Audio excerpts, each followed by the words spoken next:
So welcome to the Green Maker Initiative webinar, Can Potters Save the Earth? 5 Science-Based Steps to Eco-Friendly Ceramics. I'm Hannah, I work at Make Southwest and I'm the project lead for our Green Maker Initiative. For those of you that don't know the organisation, Make Southwest is a gallery space in Bovey Tracy, Devon, exhibiting and selling a wide range of craft. We're also a leading charity for craft education and an Arts Council NPO. And as our name suggests, we represent the entirety of the southwest of England. Our Green Maker initiative came about a couple of years ago as a way to support creators on their journey to becoming more sustainable. And this is why we're here today. We've got a great presentation coming up by Yuliya Makliuk, joining us online from Irpin, Ukraine. Yuliya is a ceramic artist, activist, and author driven by a passion for addressing the pressing challenges of our time, environmental crisis, social injustice, and war throughout her practice.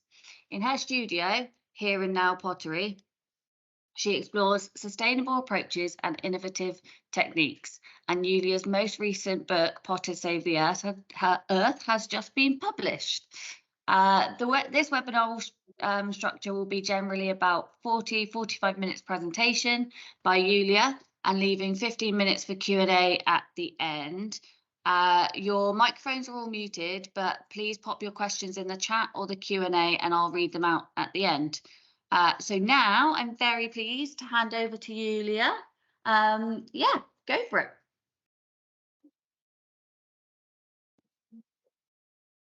Thank you, Hannah. Good morning, everyone. So glad to see you and to have you. Can you hear me well? Yeah, great. So thanks, Hannah, for your lovely introduction. It seems I don't have to talk a lot about myself anymore. So yeah, I'm Yuliya. I'm a potter and environmentalist from Ukraine. As you probably can hear, English is not my native tongue, so expect some accent, but I hope it will be fine in general. And without further ado, let me start presenting and sharing my screen so that we can follow the presentation.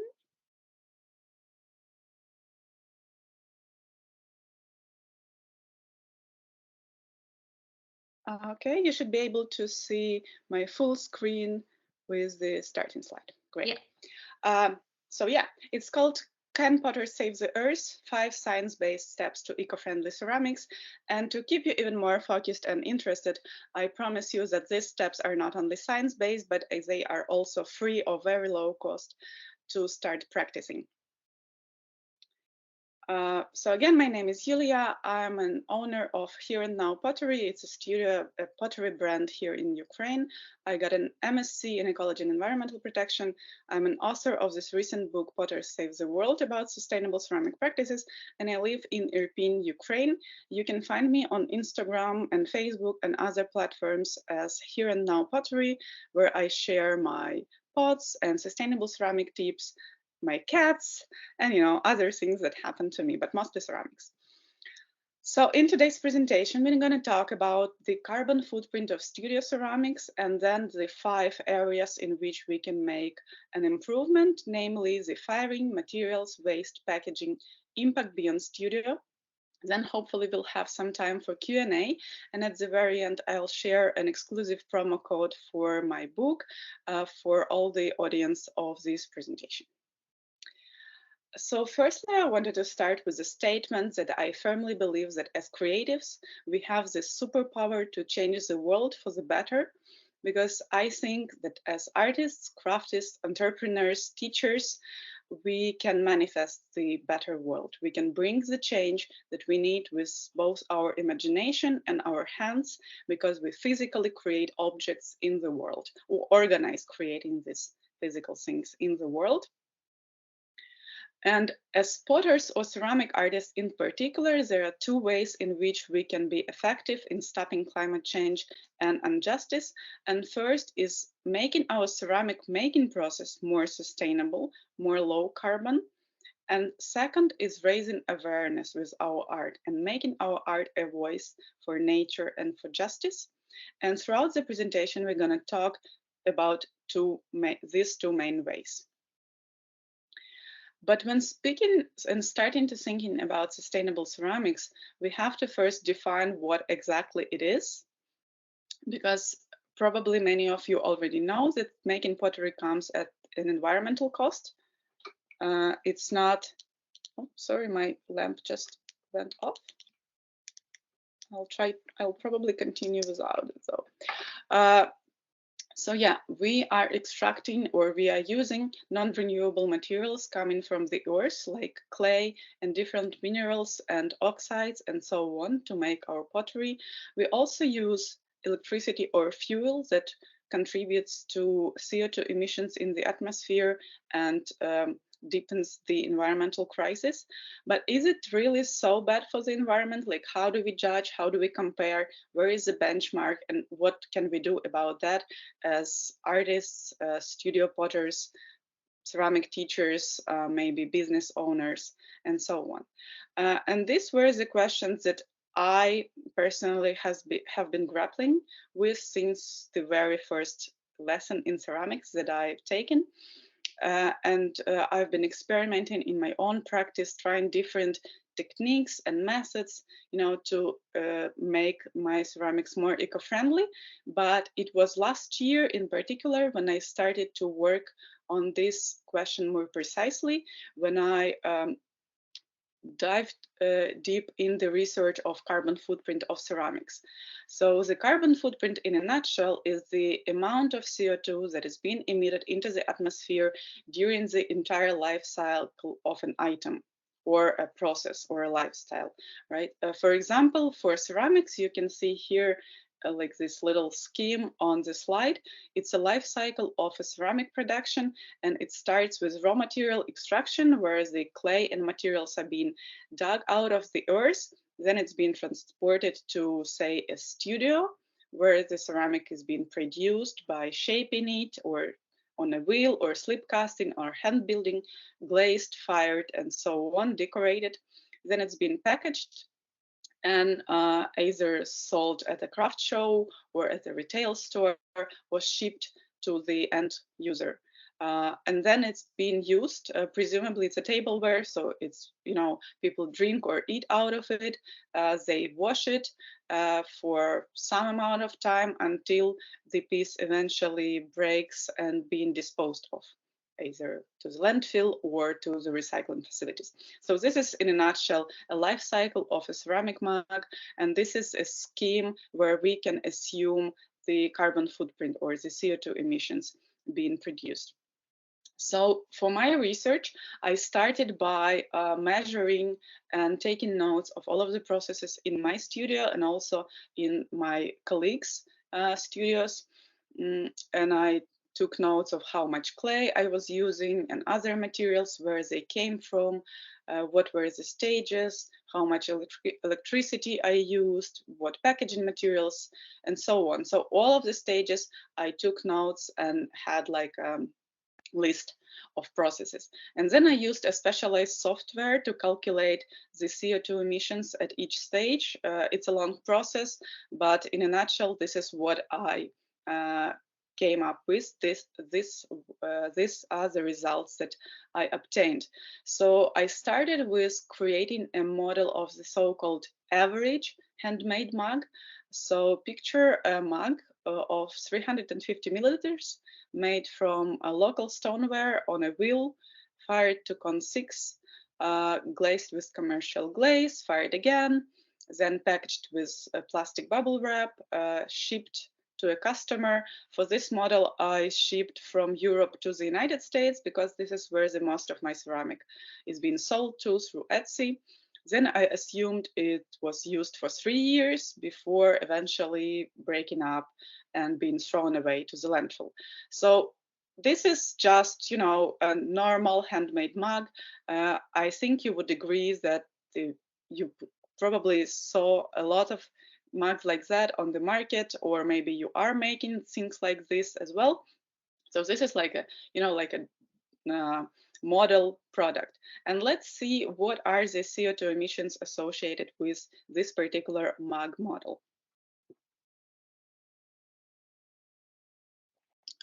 So when I calculated the emissions before the mug was shipped, so everything that happened in the studio, the results were 2 kilograms CO2 per mug.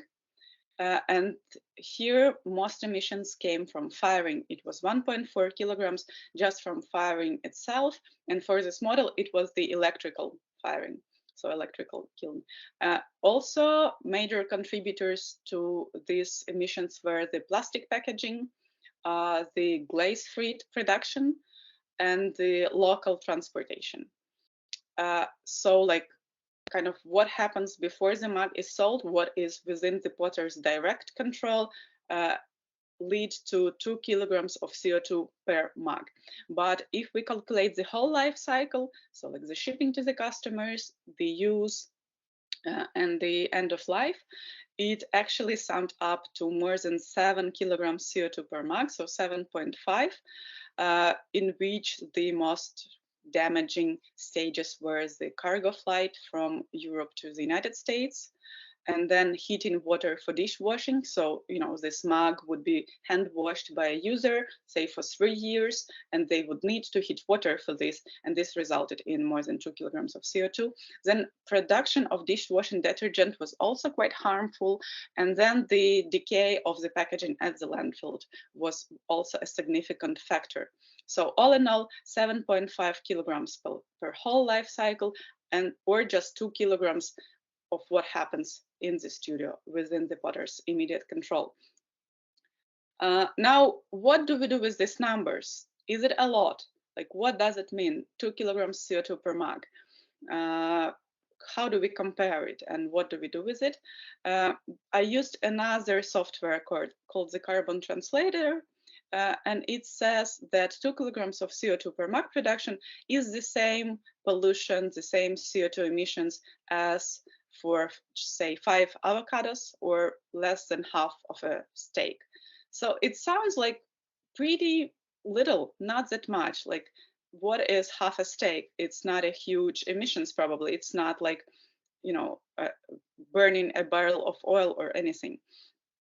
But probably as spotters, we do not produce just one mug, right? We likely are producing hundreds of or thousands of items per year.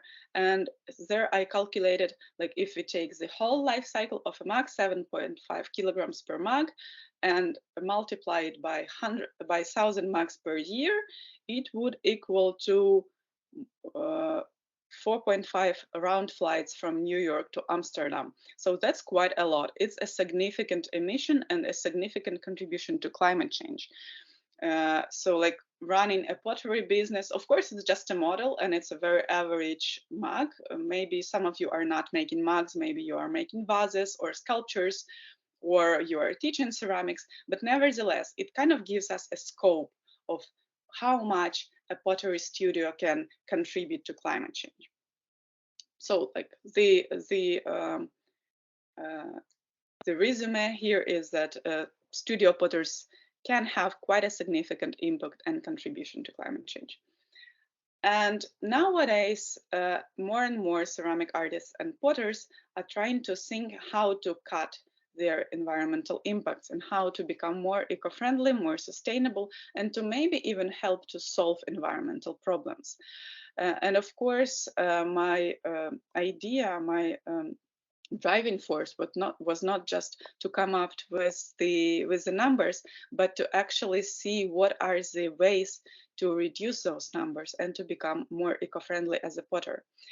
And thus, I came up with the next model, which I called the Eco Handmade Mug, and it was based on my own experimentations in the studio and on interviews with other expert potters and webinars that I ran throughout the year. So it was like a combined effort. And here is what I changed in the Eco Mug. So first of all, it was not fired for bisque. It was raw glazed. And then fired just once. Instead of the commercial glaze, I used wild clay slip. The temperature was the same. It was packaged not with plastic, but with reused paper and reused cardboards. Then in the owner's behavior, also some changes were assumed. So it was washed with baking soda instead of dishwashing detergent. The water for washing was powered with solar energy, and then the packaging was composted, which was easy because it was not plastic anymore, it was just paper. So with all these changes, there were significant changes to the carbon footprint as well. And I don't know about you, but for me, these changes kind of seem very realistic. It's not something radical, it's just raw glazing, using local clay slip, packaging with paper, and also suggesting some changes in the user behavior. So it's something doable, I would say. And let's see how it influenced the calculation. So the overall life cycle, which was 7.5 kilograms in the previous scenario, now it only was 4 kilograms of CO2 per mug. So almost 2 times less carbon was emitted during the life cycle of this mug. And if we are talking about the studio processes, so what is within the potter's control, the result was 0.7 kilograms, so less than 1 kilogram CO2 per mug. And it is a huge reduction compared with 2 kilograms in the first scenario. So with just skipping bisque firing, substituting packaging, and suggesting some changes to the user's behavior, we drastically reduced the carbon footprint already almost in 2 times. And I hope you would agree it is quite a good result. And rather achievable for many potters. But then I wanted to go even further, and this is the last model I'm going to show you before moving to the steps, to the 5 science-based steps. So this scenario is rather hypothetical. I didn't actually create a mug like this. It's a model again, and I called it the net zero. And I wanted to figure out which ways would help to decrease the carbon footprint drastically, almost to the zero. And here the changes were made were the following. So the electricity that used for firing was produced by solar power, solar roof panels on the top of the studio, and some potters do have panels like this, lucky them. Then it was shipped locally, so it was not sold to the United States. It was shipped within Europe and by train, by land transportation, which is much more eco-friendly. Again, it was packaged with reused paper, washed with baking soda. But here, the user didn't heat the water, so the water was cold. Packaging was composted, and at the very end, any emissions that were produced during this life cycle were offsetted. So I don't know how familiar you are with the concept of the offsets, but it's actually an effort to compensate or to balance the CO2 emissions that were made. And one can do it either by themselves, so by planting trees or investing in renewable energy, restoring natural ecosystems and things like that. Or you could pay someone else, a third party, to do these actions and to sell you this emission reductions, and this is called the offsets.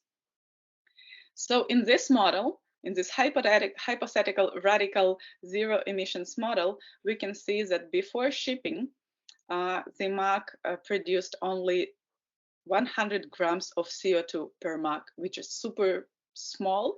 And these emissions mainly came from firing.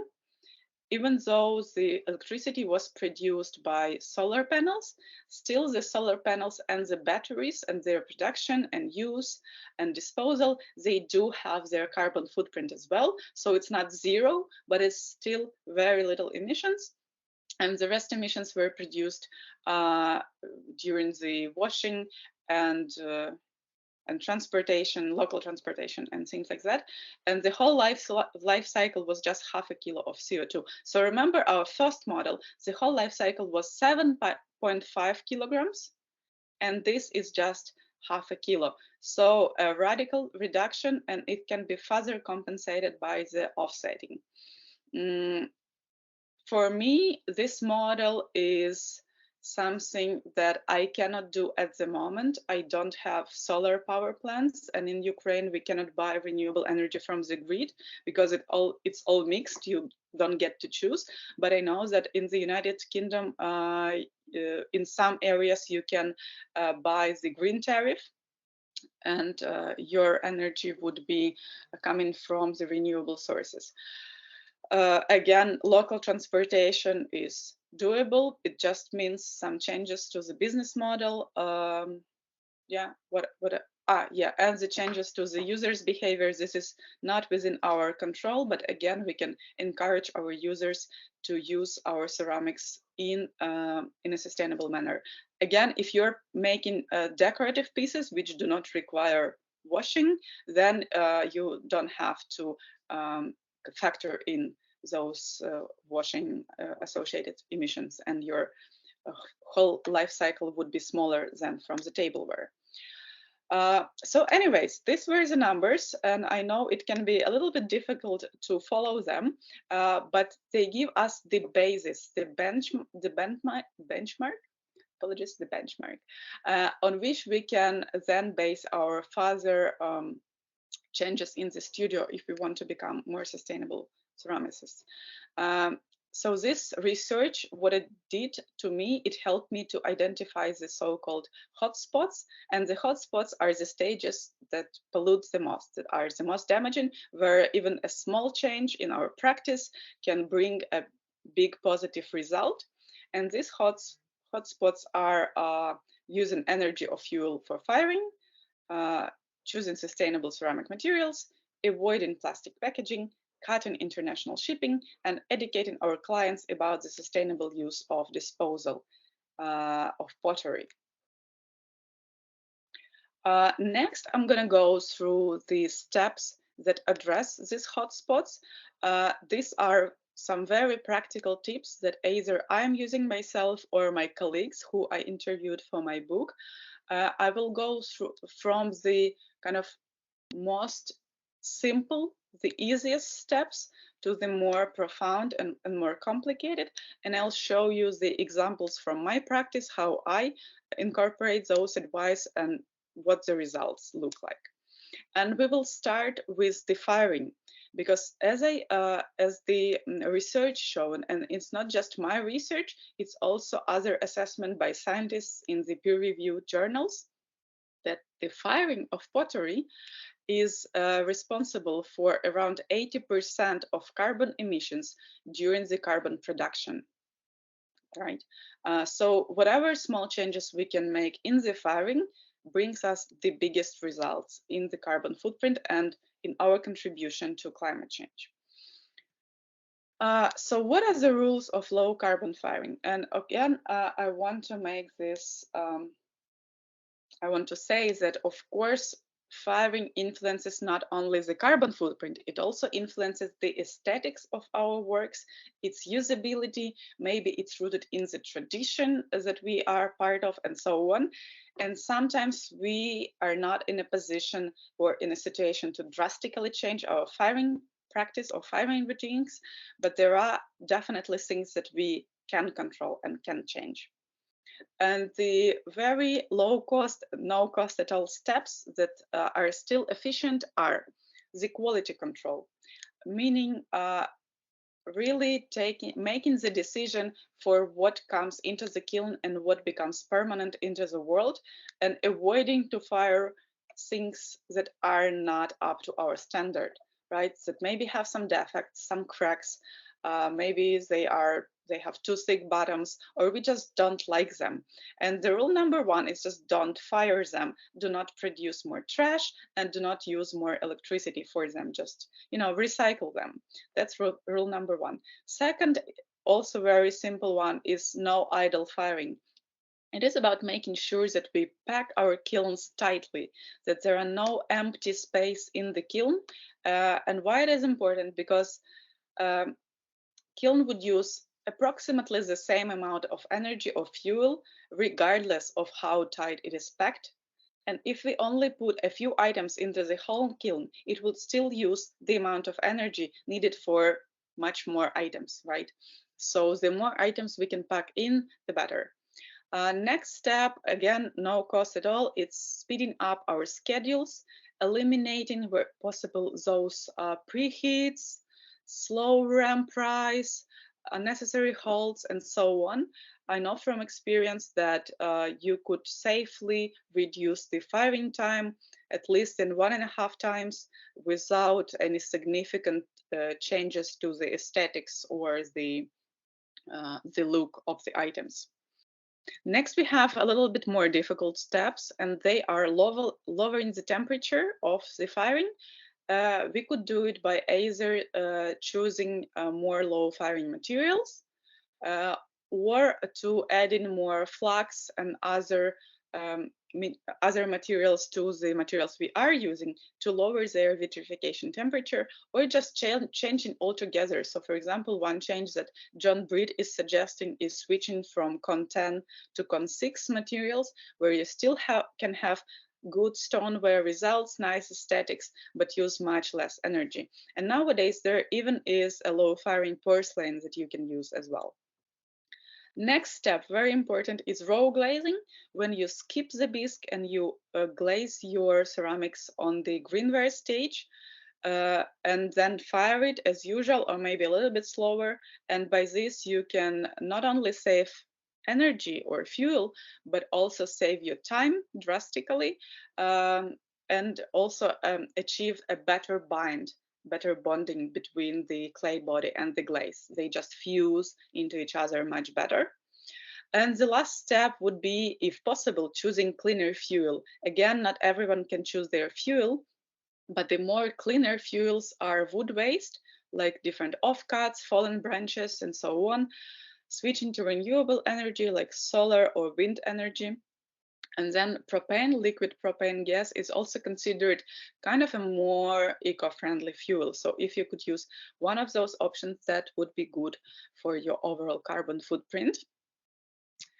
And now one of the ultimate 5 science-based steps that I promised I would share is adapting. Again, it's a repetition, but I wanted to highlight it because it's so important, is skipping bisque and adopting raw glazing and single firing routines to save up to 50% of energy and carbon or fuel, and your time as well. I know that majority of us as spotters have been probably taught from the very beginning that like the normal way is that you make your item, you bisque it, you glaze, and you fire it again. But with a little bit of learning and practice, sticking to single firing is just fine, and I actually enjoy it even more. I'm still learning it. I do not single fire everything, but like gradually more and more, and I actually enjoy it very much. Here are some of the examples of my recent single fire items. So the blue cups, the blue mugs, are made from grogged stoneware with very fine grog and covered with Amako Pottery Choice glazes in the bone dry stage and fired to Con6. All my ceramics is Con6. And you can see they are perfectly normal, shiny, bright, good stuff. The yellow cups with the silicone lids, they are called the travel mugs. I slip cast them from white stoneware, and then I glaze them in the bone dry stage with this yellow glaze that you can see is not a glaze. It is a slip from my local wild glaze, which melts at Con6. I do not add anything. It just slip and it produces this perfect yellow ochre surface. And then I add just a little bit of decorative blue glaze on top to create some interest. And the green balls at the right side are made from, again, Ukrainian stoneware with its rather large pieces of grog in it. So it's like rustic and a little bit raw, and then covered with a commercial celadon glaze. And the problem here was that the glaze won't really stick to the bone dry clay very well. It would just flake off, which caused problems during firing. And the solution was to add about 5% of glue to the glaze. I'm using the PVA glue. It's like the glue that you use for paper or wood, and it works just perfect, solved the problem. So again, single firing good for the planet, good for your time, and can produce some nice results. The next area I wanted to talk about are the materials sourcing. Why it is important? Because obviously we make physical objects and we make them from the materials that come from the earth, from our immediate environment. Unlike, you know, other arts like poetry or maybe painting, we actually work with the minerals, and those minerals, even though earth clay is actually an abundant mineral, it's one of the most widespread minerals in the earth's crust, still some of the grades of it can become extinct. Can, you know, we can just mine them off and they're gone.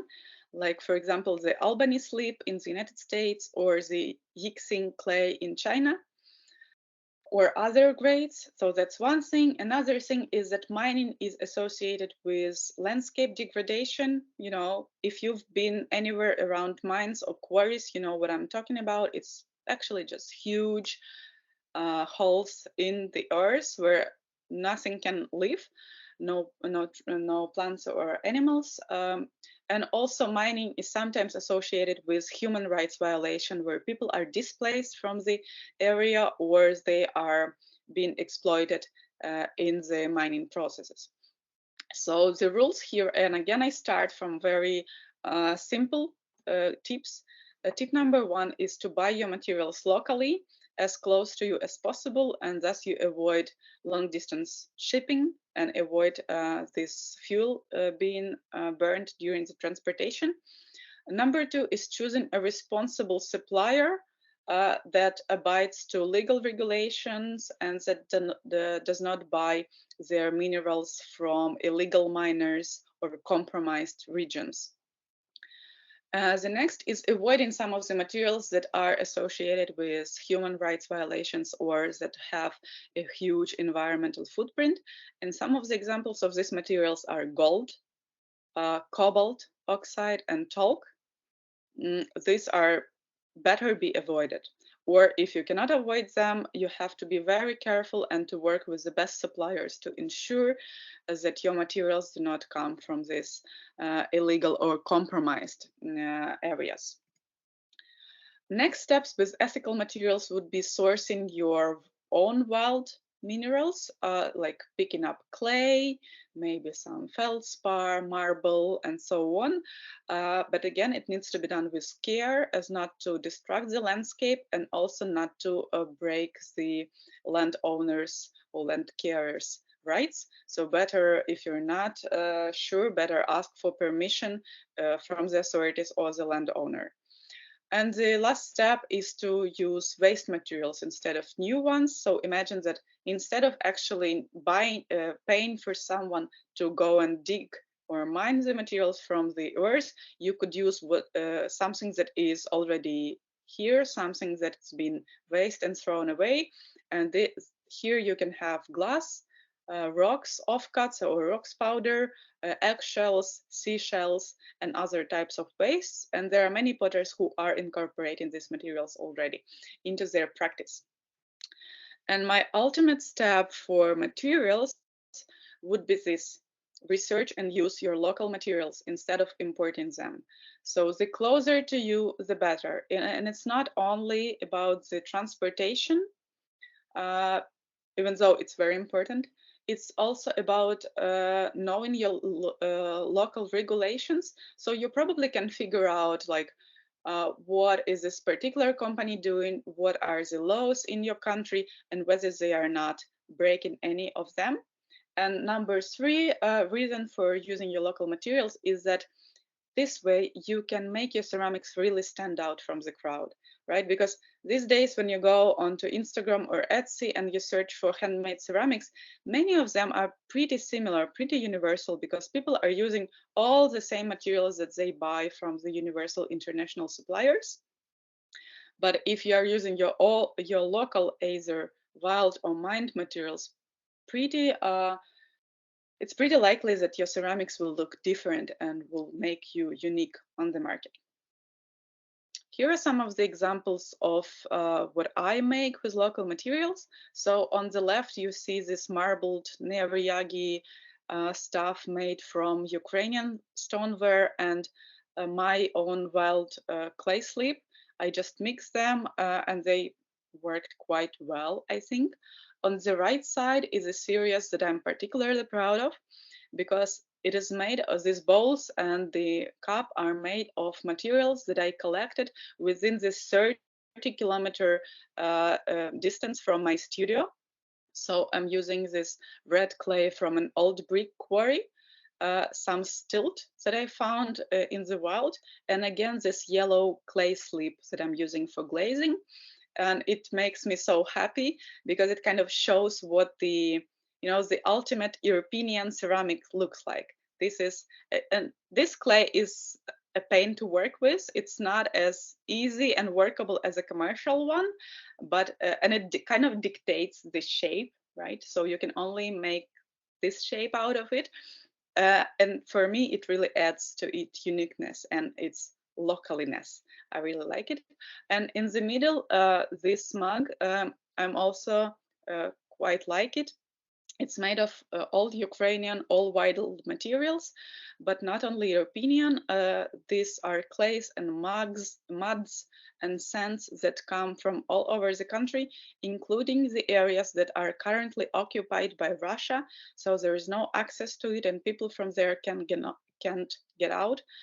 And I got these materials from before the full-scale war, and now I incorporated them and created this item, which kind of represents different soils of Ukraine and the hopes that soon they will be deoccupied and we will be able to travel there and meet our people who stay there. So the next area would be the studio waste. And you probably know as potters that our craft can produce lots of different nasty wastes and byproducts. So the main rule here would be the 5R rule, which is refuse, reduce, reuse, repurpose, and recycle. And it kind of tells us that before throwing anything away, we should think in advance when we buy the materials and when we use them in a way that we can avoid actually producing waste, or whatever we cannot avoid, we can use less, or we can reuse, we can repurpose, like these buckets from glaze, for example, we can clean them and use over and over again. Or whatever we cannot reuse and repurpose, we can recycle, or at least try to. So here, some very widespread practice is reclaiming all your clay.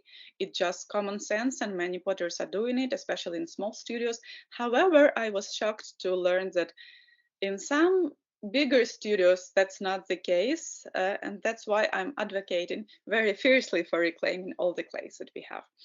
Next one is similar, collecting and recycling all our glaze waste.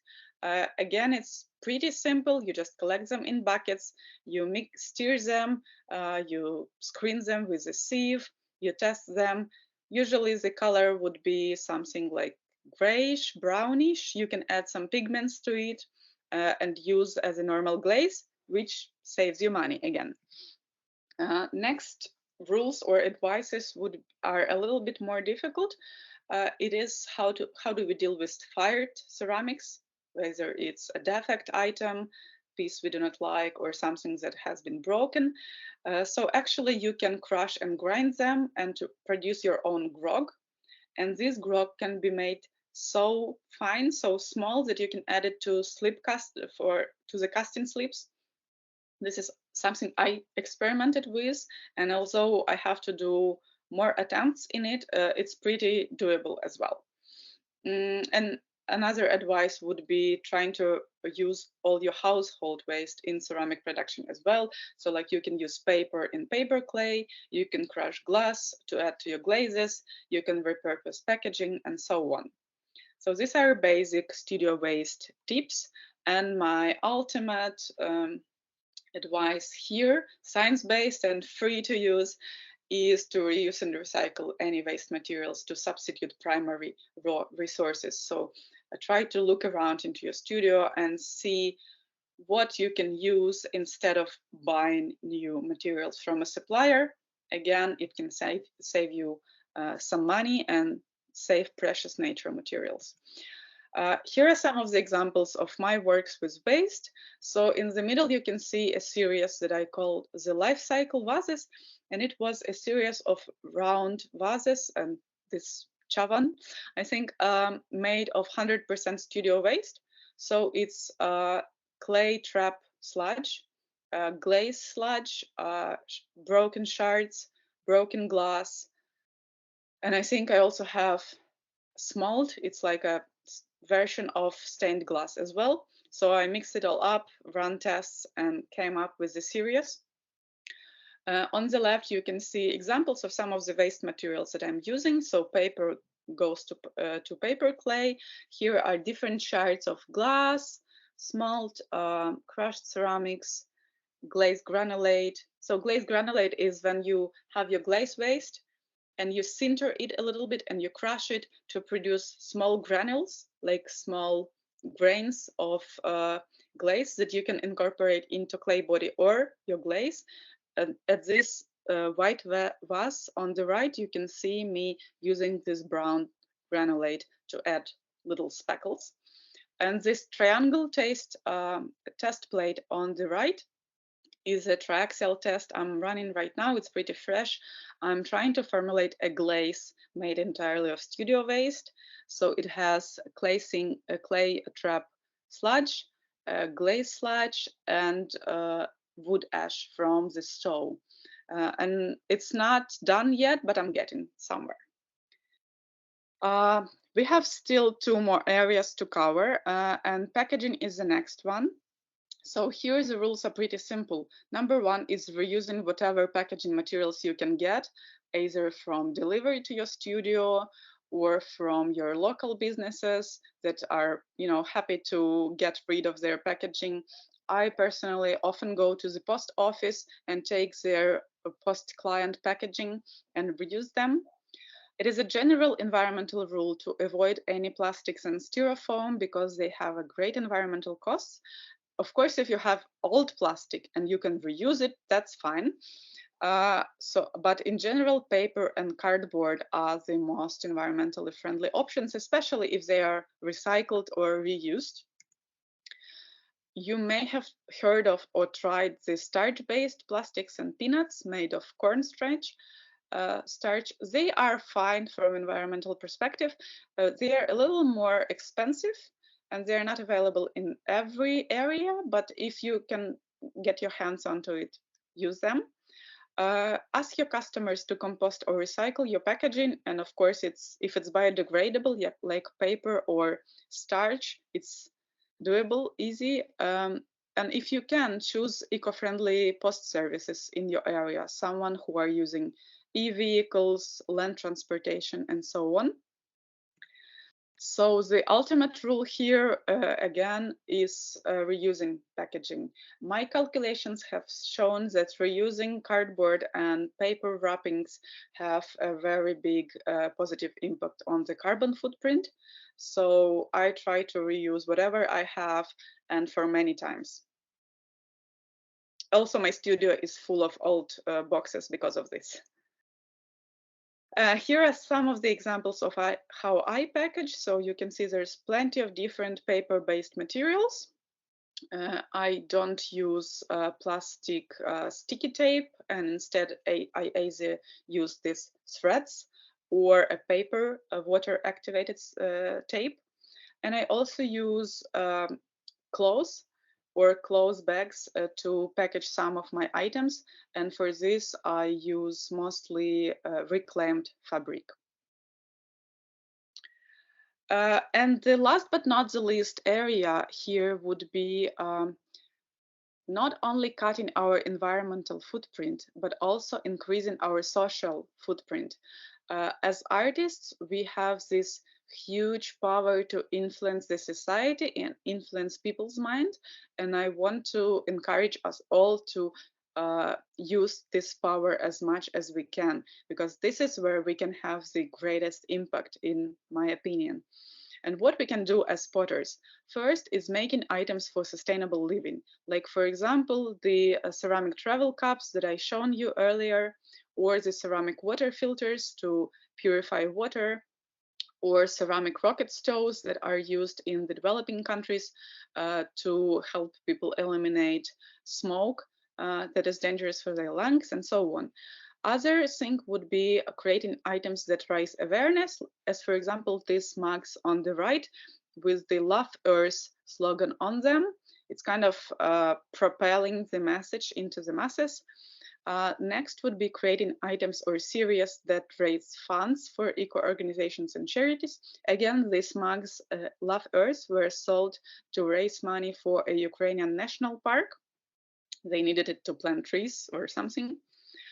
Other options here would be to work with scientists, or at least to first study some information and create habitats for wildlife, for animals. And here examples could be, for example, artificial coral reefs, insect hotels, nests for some species of birds, like for example for swallows, bird feeders, and so on. So there is huge area of exploration in this. Other options would include performances, if you are more into this kind of art, to help people experience and reflect upon our relationships with nature. And land art, actually cooperating with nature itself as an artist to create meaning and message, and to help people realize our role in solving climate crisis. So ultimate step number 5 to become a more eco-friendly potter is to use your craft to create either symbolic or practical solutions to environmental problems.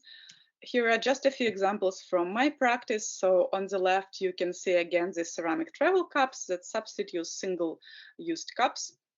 Then these vases are a series that I called the melting point. And here I used waste materials like glass that I incorporated into the body to show how they melt. And it was a reflection of the melting glaciers because of the climate change. And the sculptures on the right are a series called I Will Sprout with Flowers. And these are the busts made from unfired clay, which I filled with soil and seeds. And I would put them outdoors where they would decay under the elements, and gradually the seeds would sprout and transform the whole thing into a flower bed. And I dedicated them to the memory of people who were killed in my town, Irpin, in Ukraine, during the Russian invasion. So it was like a memorial to them. I have a bonus step, which is about joining efforts with other sustainable potters and learning new ideas from each other and sharing what we find, sharing our advice and techniques. If you are using Instagram, here are these hashtags that I came up with: sustainable ceramics practice and Potters Save the World. You can put them in the search bar on Instagram. You can subscribe to them, and you will get notified when other potters write and post something about their sustainable practices, and you can use them yourself as well. So wrapping up this long talk, can potters save the world by themselves alone? Maybe not, but they definitely can help to save the world by making low carbon ceramics, which is single firing, local materials, waste recycling, and reusing packaging, and by engaging in environmental campaigns like designing for environmental lifestyle, raising awareness, raising funds, and also very important as an artist to enjoy your art and to have fun while creating, and to be connected with your inspiration and with nature. Here is a unique discount code for my book, Potter Saves the World, about all the sustainable techniques and tips and interviews with sustainable potters from all over the globe. It's available as an ebook and paperback on Etsy and Amazon. If you buy it on Etsy, you can use this code GreenMakers10 at Here Now Pottery Etsy.com, and you will get a discount. And if you want, if it's a paperback and if you want, I can sign it for you and send it to you by post. Um, Thank you so much. You can find me on internet as Here and Now Pottery, Instagram, Facebook, Patreon, Amazon, Etsy. Thank you for your attention, and let's see if we have any questions, and I'll try to answer them.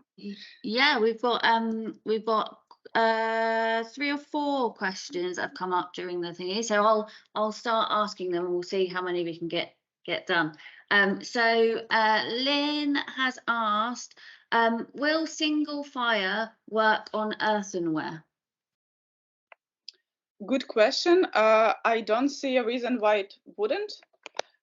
You would probably, like, first when you start trying single fire, it's a series of experiments. The basic principles here is you want your glaze to stick very well to the body. And this can be achieved either by adding about 5-10% of the clay of the body to the glaze. So you mix the body into the glaze, or adding glue. So that would be the main first steps. Then you would need to adjust your schedule, your firing ramp a little bit. So basically, the item in the kiln, it has to go through all the bisque firing stages and then the glaze stages at the end. You can Google the single firing schedules on internet, they are available. Also, a good suggestion would be to use the clay body with grog or sand or something. You want the body to be a little bit more open so that the water evaporates more easily. And very important, the item, the glazed item, has to be completely dry before going into the kiln. So like you want to be 100%, 200% sure that it dried completely. Wow, that's great. And question from Deborah. There's a lot of talk in the studio pottery industry about food safety of the materials we use. Do you test for food safety and durability of the single fire pots and also the pots with wild clay and glazes? I do not. Because in Ukraine we don't have we don't have such a service to give your ceramics and to test, but I've seen other people doing it with some good results, and I don't see why it shouldn't be food safe unless you add some toxic materials or it's not vitrified. Fab, grand. But yeah, but if you have a requirements from your regulatory body, you better test it, of course. Yes. Yeah, that's the classic UK, I think, the nanny state, as we're called. So a question from Nikki. How do you crush your waste to use in the glazes, like your glass and ceramics? And also, they've added that this is a brilliant talk and very informative. So thanks for that. Okay, so crushing waste has been a pain in the back. Let's put it this way. In the ideal world, I would have several ball mills of different size and would, just mill it. In reality, I use hammer and sieves, and also I have like this DIY extension that you can put on the angle grinder. It's also available on internet. You can either buy it. It's called rock crusher and it's used in the gold prospecting, or you can make it yourself if you're good with equipment. It's actually like a round box. You put it on the angle grinder, you put your waste inside and you mill it for some 10 minutes. It's a nasty process, produces lots of dust. Always wear a mask, goggles, and everything. But yeah, if you can have access to a ball mill, that would be the best solution. Some people actually make it with a pestle and mortar, but I don't have such patience. That's grand, thank you. One from Alison. Digging and processing own clay is very time consuming, which has to be passed on to the consumer. Educating customer is the issue. Will enough people value that? Well, there are two questions in one. So first, I want to probably address the wild clay. In my book, one of the chapters or sub-chapters is about the business model in general, like the business model. We are not all doing business, but that's a term. Like, it's all about how we actually earn money while being potters. And there are many ways. So one way would be being a production potter and making this thousands of items and selling them at not very high price, which is a fine way, but it's labor intensive and it has a bigger environmental footprint. Other way would be making less things but more high priced. And for me, working with wild materials or with sustainable techniques in general is about making less rather than more. So I'd rather make less items. I explain their value to the customers through the videos I shoot, through the webinars, through messaging, explain why it is valuable, and attract the customers that are really care about the earth and who want to support sustainable making, who are willing to pay a little higher price because of all the work and considerations that goes into this particular item. And yeah, this is kind of what I kind of works for me. Yeah, again, it's an answering to the second part of the question about whether customers would understand and stick to it. I think it is very important to build an audience. Like, if you are an eco-friendly potter, it is very important to build an audience of eco-friendly followers, people who share your values, who want to take part in the transformation, in the good change. And yeah, those people would definitely try to do something. And if you kind of course, it can be, it can be directive. You cannot say that you must wash your mugs with soda. But if you add, your business card or something to the packaging, and somewhere it says, oh, there are sustainable care tips, then some people would definitely use it. Great, thank you. We've got one from Sarah May, who said that she'd love to know more about low firing porcelain, if you have any kind of thoughts or opinions on that. Okay, I'm not very experienced in that. I don't work with porcelain. My only experience was using the porcelain body. It was called the Arctic, I think. It fires at 1280 degrees Celsius. It's not transparent. It's just white, but it's fine. But I read an article about from someone who works on even more low firing porcelain. Let me just super quickly try to find it here. There is an article on Studio Potters, and I will share it in the chat probably. Where is the chat? Here. Yeah, here. Yeah, read it. Maybe it will give you some ideas or place to start. That's great. Thanks so much.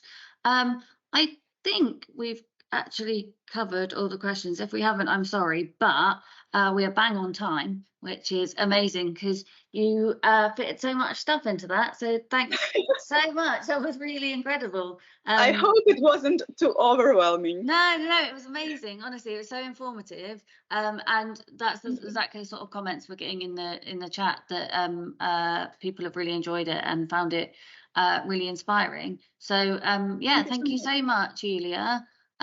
Thank you everybody who's attended. And once I've kind of sorted out the recording, I'll be sharing it with everyone, and we can share it on Yuliya's social medias or website, whatever, and we'll share it on ours as well. But yeah, Yuliya, have a nice, well-earned break. Go and have a Thank you so much, down. Hannah, for having me. It's been an honor, and thank you everyone for coming. It's a shame I didn't get to talk to each of you, but yeah, that's life. I will read the chat probably. Thank you so much. Have a nice day.